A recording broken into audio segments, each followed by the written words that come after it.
Robby Domingo, Seth Fidelin nagsimula ng mag-shooting ng It's Your Lucky Day.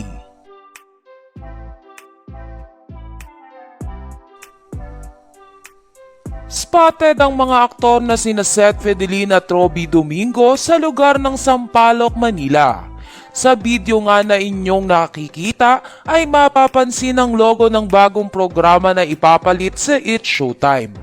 Matatandaan na una nang naging usap-usapan na mapapasama ang tambalang Pranset sa It's Your Lucky Day na ihahalili pansamantala ng ABS-CBN sa noontime slot. Samantala, dahil sa larawan at video na kumakalat kung saan nag-shooting sina Robby at Seth kasama ang ilang contestant ay napatunayan naman ng Caldrea fans na kasama si Andrea Brillante sa It's Your Lucky Day.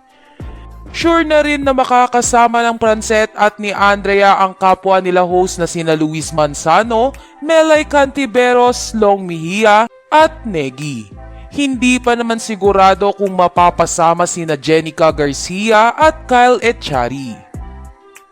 Sa kabilang banda ay maraming madlang people ang nalulungkot ngayon dahil tuluyan nga na magbabakasyon ng 2 linggo ang It's Showtime family. Gayunpaman, umaasa ang solid showtimers na gagawa ng paraan ng It's Showtime host para mapanood pa rin sila kahit naka 2-week suspension ang It's Showtime. Samantala, sa October 14 na magsisimulang ipalabas ang It's Your Lucky Day, habang ang It's Showtime naman ay muling mapapanood sa October 28. Asahan naman ng matinding pasabog ang ihahandog ng It's Showtime family sa kanilang pag-celebrate ng anniversary. Lalo na at 2 linggong magkakaroon ng sapat na oras ang It's Showtime host para paghandaan ang kanilang magpasikat performance.